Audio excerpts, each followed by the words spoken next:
Isso é muito sério. Possivelmente alguém se identifique com isso e diga, olha, é claro, eu não quero a exposição de ninguém, mesmo nos comentários, não é esse o interesse, né? Mas manda inbox, né, Se pastor? quiser Manda mandar inbox. gente, eu não sou resolvedor de problemas, eu sou um indicador de solução. É diferente. Uma senhora, membro da igreja, me chamou e disse para mim, eu preciso da sua ajuda. Eu preciso que você vá lá na minha casa orar. Ela morava num bairro chamado Vila C. E eu disse, eu vou lá orar. Peguei o óleo da unção e fui na casa dela. Quando eu cheguei lá, até aí eu não sabia qual era o problema. Eu cheguei lá apenas para orar. Quando eu cheguei na casa dela, ela disse para mim, o senhor pode ungir a minha casa? Eu disse, posso, claro que posso. Então eu comecei a orar. Ungi a cozinha. E aí eu comecei, até que eu cheguei num corredor. Quando eu cheguei no corredor da casa dela, eu dei de cara com uma pessoa que eu não sei quem era, não conhecia. Aquele homem, ele era magérrimo, totalmente, vamos dizer assim, sabe o maracujá quando ele envelhece, que ele fica seco, ele fica todo enrugado? Nossa. Assim era este homem. A pele dele era toda enrugada, esquelético. Aqui na região do queixo dele tinha um capucho de barba assim que vinha até aqui embaixo. Loiro, ruivo, meio ruivo, magro, esquelético, e ele tava com tipo uma cueca box assim, branca. Eu nunca vou me esquecer disso. Aquele cara era horrível, horrível. Os olhos dele eram esbugalhados assim. E quando eu entrei no corredor, ela já tinha ido, eu encontrei ele no caminho. Quando eu entrei, que eu olhei ele no caminho, eu tremi na base, eu falei, nossa, eu tô entrando na casa da irmã, e, poxa vida, ela nem sequer para avisar que tinha visita na casa, né? O cara sai aqui, pô, tudo de cueca, vai dizer, vai me xingar esse cara. Mas quando eu olhei para aquele homem, eu pensei, poxa, mas essa mulher não tem marido. O que é isso? Ele passou por mim no corredor assim, e eu virei de lado para dar espaço para ele passar. Ele passou. A hora que ele passou, chegava no fim do corredor, tinha uma janela com grade. Ele chegou na janela com uma distância mais ou menos de uns 20, 30 centímetros assim, se lançou na janela. Ele agarrou na grade, colocou os pés na grade assim e projetou o corpo e passou pelas grades. Credo. Eu vi toda aquela cena, todo arrepiado. Cheguei no quarto dela para ungir e eu falei para ela assim, quem é esse homem assim, assim, assim, assado? Aí ela começou a chorar e falou para mim, esse homem, como que você viu ele? Eu falei, eu vi ele agora. Ela disse para mim, eu não aguento e é por isso que eu te chamei.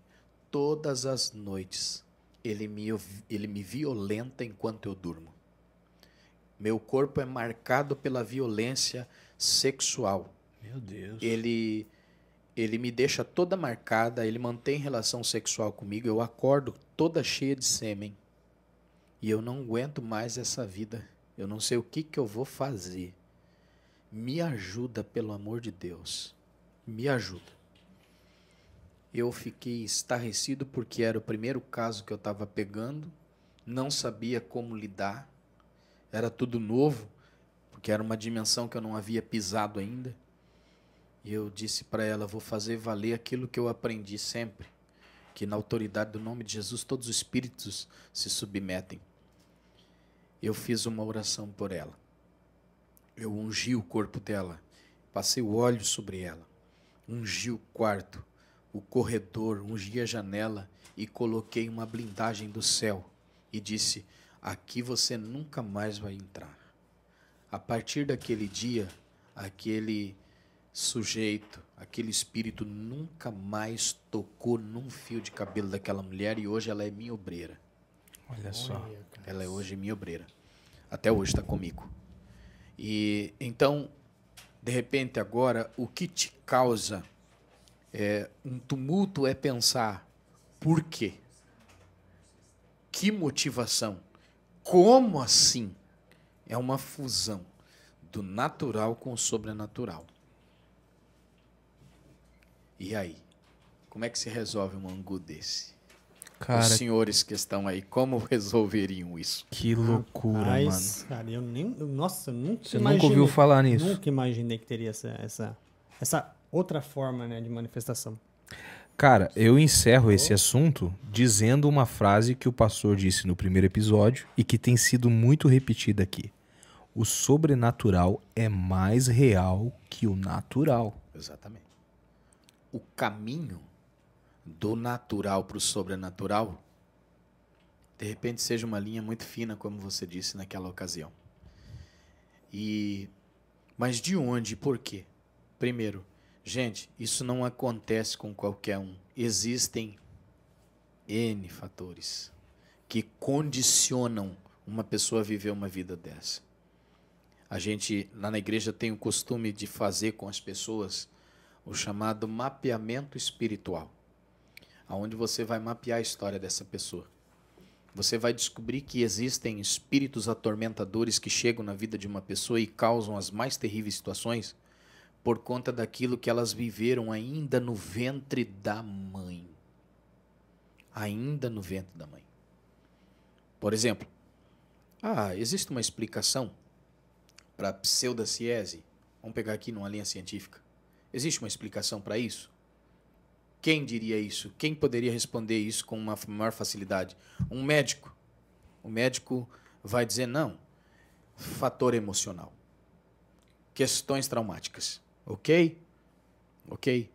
Mas não se pode descartar a possibilidade, eu sei que vou falar para muita gente inteligente que vai acessar isso, não se pode deixar de lado as questões espirituais e condicionar tão somente elas a questões científicas.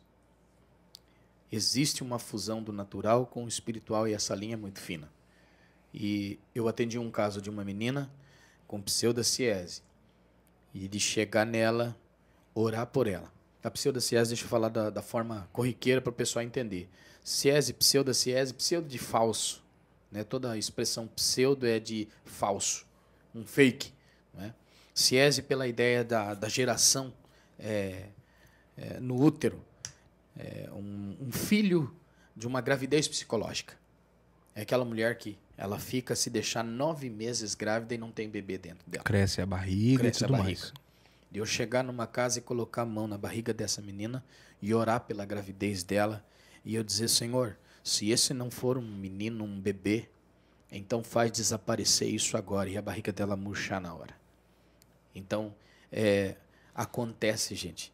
Isso não é brincadeira. Então, por questões de ordem traumáticas, infância, no ventre da mãe, então está condicionado a uma série de fatores aonde o adversário se viu na oportunidade de ali ingressar e fazer disso um caminho para um acesso, mesmo que essa pessoa já tenha idade.